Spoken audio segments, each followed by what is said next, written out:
Hi everyone, welcome back. Do you remember being referred to as friends in the Kingdom Hall? And that word friends, I feel like it was used as a paintbrush to broadly paint everyone as we were all friends. And as you know, that very much was not the case. I can remember my parents, very openly talking about some of their conflicts with fellow Jehovah's Witnesses in the congregation. My mom, of course, they called each other called sisters and brother. My mom would talk about some of the sisters that may have been a bit gossipy, talking about different things about her family life, about our family life. My dad was an elder, and so there was always conflict within the elder body about different things that were going on. So I remember a lot of things my parents just weren't happy about. But then she'd go to the Kingdom Hall and everyone pretending that we were already living in paradise. And those of you who are watching this channel who are not familiar with the Jehovah's Witness uh, faith, they believe that one day this earth, after God's war, where it destroys all the bad people and Satan and the demons and everything else, that the earth will be, well, Satan will be in prison, and then everyone's bad that didn't side with God will be destroyed. After all that is over, known as Armageddon, then the earth will be restored to how it was in the Garden of Eden, um, which is the place to believe to be the place of the first man and woman in the Garden of Eden, the parents of everyone on earth. It'll go back to that serene garden like state of the whole earth. Not just that garden, but the whole earth will look like that. So they call it paradise. So they would pretend that we're currently already living in paradise and everyone loved everyone. We were all in unity. We're all for the common purpose of wanting a closer relationship with God.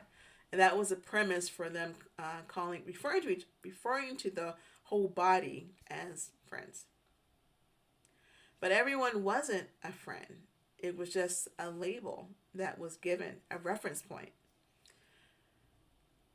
When I was a kid, I didn't have many friends in any of the congregations that we were in. We moved a couple of times.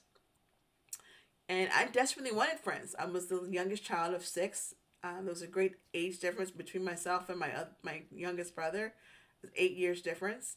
Um, Between myself and my oldest brother, it was 20 something year difference. And so they were, completely out of my age bracket. They were doing their own thing.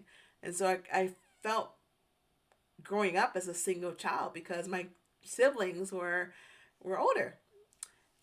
So I desperately wanted friends. I desperately wanted to have a buddy, to have someone that I could, you know, color my coloring books with, or play with my Barbies, or going outside and doing kid stuff outside, like going to the park and just having fun, just having fun. And my parents were really strict Jehovah's Witnesses. So even though there were kids that were similar to my age in our congregation, we were only allowed to associate in the Kingdom Hall.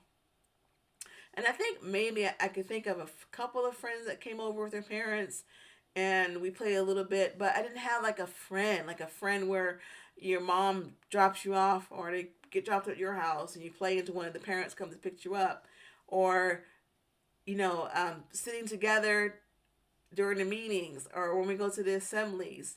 Um, Assemblies or conferences or these conventions that will be held certain times of the year. It was a pretty big event. You know, being able to go sit with your friend and just have just kind of have a really cool buddy.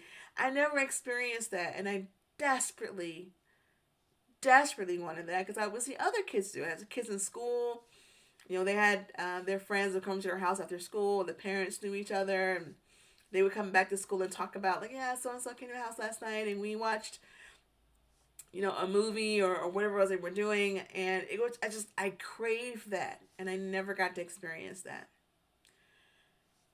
And that wasn't so much the Joe Witness belief as far as not having friends.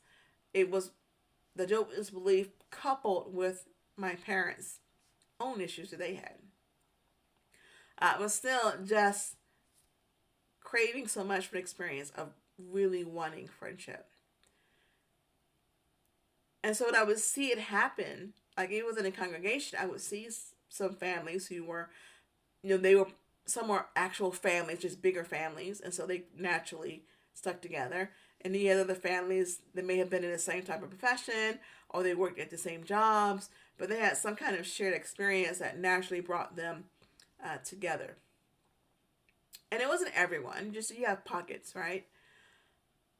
But it's kind of the normal thing that happens in humanity, to where when you develop a friendship, like a true friendship, there's something that is connecting those two persons or two groups together. But to hear it of being everyone called friends, you would get the perception that everyone was a friend to each other. And in a term of what we consider friendship to be, that wasn't the case. That was just a label. Very similar to the greeting of sister so-and-so or brother so-and-so. That was just a title that they would give each other. It didn't mean that you were brother and sister. That's just a title of how we refer. That's just a title of how I will refer you to as. So just hearing that word friends all the time and knowing that, I didn't have a situation to where I can develop a friendship with someone and to understand how to make a friend and to have different friends, for different, different connections. You have friends that you may go shopping with, or friends that you may play a sport with. You have different types of friends. You have a very, very best friend that you do everything with. Your very closest friend. And so I was really, really desperate to have that type of friendship. And that never happened. And so as I became older, a friend became a title. No different than me saying Mr. or Mrs. It was just a title. But it didn't have an emotional connection to friendship or what it took to be a friend or to have a friend. And so very difficult for me to start connections with people that only went to a certain level, and then it just kind of stopped there. I did eventually get married, and it took us some time to establish our friendship and to grow together and eventually be married. This will be our 14th wedding anniversary coming up this year, and I love him dearly. I also understand that when I look back at who I was 14 years ago when we first started dating, it was difficult for me because I had a really difficult time making emotional connections.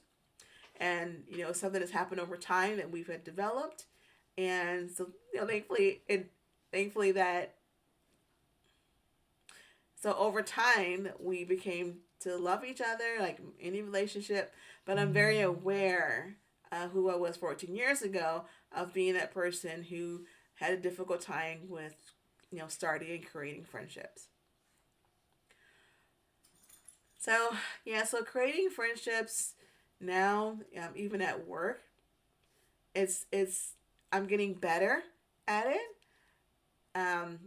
Which again, shout out for therapy, talk therapy, because that's one of the things that I definitely talk about is, wanting to establish and create more friendships and how to go about doing that. But when I think back about my experience of growing up and realizing where that came from and being introduced to making friends as something that was unrealistic expectation of friendship, and also just not being allowed to experience what it means to be a friend or to start a friendship and to have a friend with someone. So what was your experience? Do you all remember about being called friend? I mean, they still do it now. That's still a thing that they say is they refer to themselves as the friends. Do you remember that if you were growing up in the religion, or if you are currently in a religion or recently left?